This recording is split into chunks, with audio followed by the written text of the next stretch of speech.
Hello दोस्तों, स्वागत है आप सभी को अपना चैनल नंदन एजुकेशन एकेडमी में। आज दोस्तों हम पढ़ने वाले हैं केमिस्ट्री चैप्टर पदार्थ का वर्गीकरण। तो दोस्तों सबसे पहले हम जान लेते हैं पदार्थ क्या होता है। पदार्थ क्या होता है?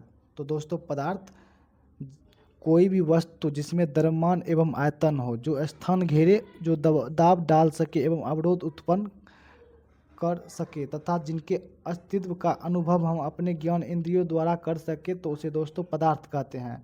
दोस्तों पदार्थ कहते हैं जिसमें द्रव्यमान मतलब कि जिसमें वजन हो एवं आयतन, आयतन मतलब होता है दोस्तों लंबाई, चौड़ाई और ऊंचाई हो।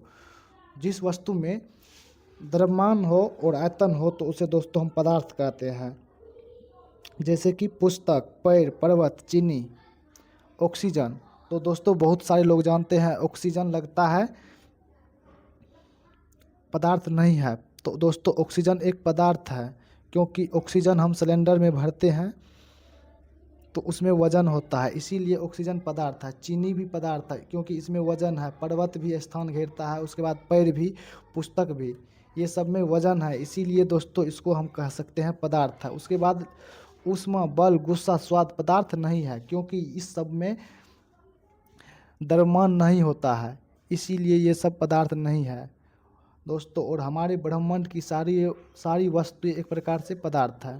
फिर दोस्तों देखते हैं पदार्थ के गुण। तो सबसे पहले पदार्थ का पहला गुण है सभी पदार्थ अत्यंत ही सूक्ष्म कणों से बना होता है। भारत के प्रसिद्ध दार्शनिक ऋषि कणाद ने यह बताया कि सभी पदार्थ अत्यंत ही सूक्ष्म कणों से बना है, जिन्हें हम परमाणु कहते हैं। पदार्थ छोटे छोटे सूक्ष्म कणों से बना है, वह छोटे कणों को दोस्तों हम परमाणु कहते हैं। उसके बाद पदार्थ के दूसरा गुण पे जाते हैं। तो पदार्थ जिन सूक्ष्म कणों से मिलकर के बने होते हैं वे कण स्थिर न रह करके निरंतर गतिशील रहता है। मतलब कि दोस्तों पदार्थ का सबसे छोटा कण जो होता है ये स्थिर नहीं रहता है, ये हमेशा गतिशील रहता है, गति करता है। अगर पदार्थ को गर्म कर दे तो उसका ताप बढ़ता है, तो ये सूक्ष्म कणों की गति बढ़ जाती। कहने का मतलब है दोस्तों यदि हम किसी भी पदार्थ को गर्म करते हैं तो उसके सूक्ष्म कणों की गति बढ़ जाती है। उसके बाद तीसरा पदार्थ के गुण के में जाते हैं। तो पदार्थ जिन सूक्ष्म कणों से बना होता है वे कण एक दूसरे को आकर्षित करते हैं। तो आकर्षित का मतलब होता है अपनी ओर खींचता है। जैसे कि दो सूक्ष्मतम कण है तो वे अपने तरफ दोनों एक दूसरे को अपनी ओर आकर्षित करता है। इन सूक्ष्म कणों के बीच लगने वाले आकर्षण बल को दोस्तों अंतराण्विक बल कहते हैं। ये सूक्ष्म कणों के बीच कोई ना कोई स्पेस होता है, उसी को अंतराण्विक स्पेस कहते हैं। अंतराण्विक बल मतलब होता है अपनी ओर खींचता है, आकर्षण बल। यह बल विभिन्न पदार्थों में भिन्न भिन्न होता है। फिर चौथा गुण पे है पदार्थ के सूक्ष्म कणों के बीच खाली स्थान होता है। तो पदार्थ के सूक्ष्म कणों के बीच कुछ ना कुछ खाली स्थान होता है, जिसे अंतराण्विक स्थान कहते हैं। फिर पांचवा गुण में है सभी पदार्थ अत्यंत सूक्ष्म कणों से बना होता है, परंतु विभिन्न पदार्थों के कण एक जैसे नहीं होते हैं। इसका मतलब है दोस्तों सभी पदार्थ के कण एक जैसे नहीं है, मतलब कि अलग अलग होता है सभी पदार्थ का कण। फिर दोस्तों पदार्थ के अब देखते हैं वर्गीकरण।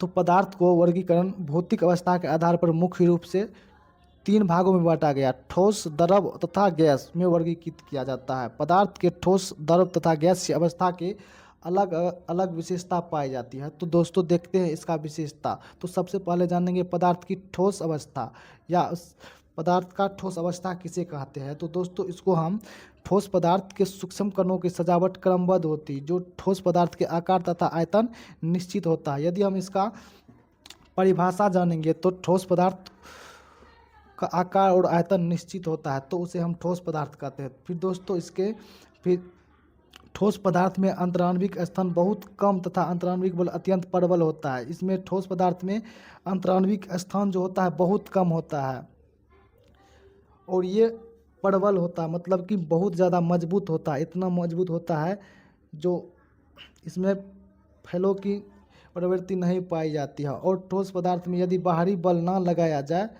तो उसके आकार एवं आयतन में परिवर्तन लगभग नहीं होता है। जैसे कि दोस्तों ईंट में यदि हम बाहरी बल नहीं लगाएंगे तो उसका आकार और आयतन में परिवर्तन लगभग नहीं के बराबर होता है। जैसे पत्थर, लकड़ी, ये सब में क्या है, यदि बाहरी बल नहीं लगाएंगे तो इसका आकार और आयतन में कोई भी परिवर्तन नहीं होगा। फिर दोस्तों अगला नेक्स्ट है, ठोस पदार्थ का गलनांक, क्वथनांक तथा घनत्व का द्रव तथा गैस पदार्थों की अपेक्षा अधिक होता है। दोस्तों इसका मतलब होता है यदि हम ठोस पदार्थ को गर्म करेंगे तो द्रव और गैस पदार्थों की अपेक्षा अधिक समय लगता है इसको गलने में और क्वथनांक तथा घनत्व होने में।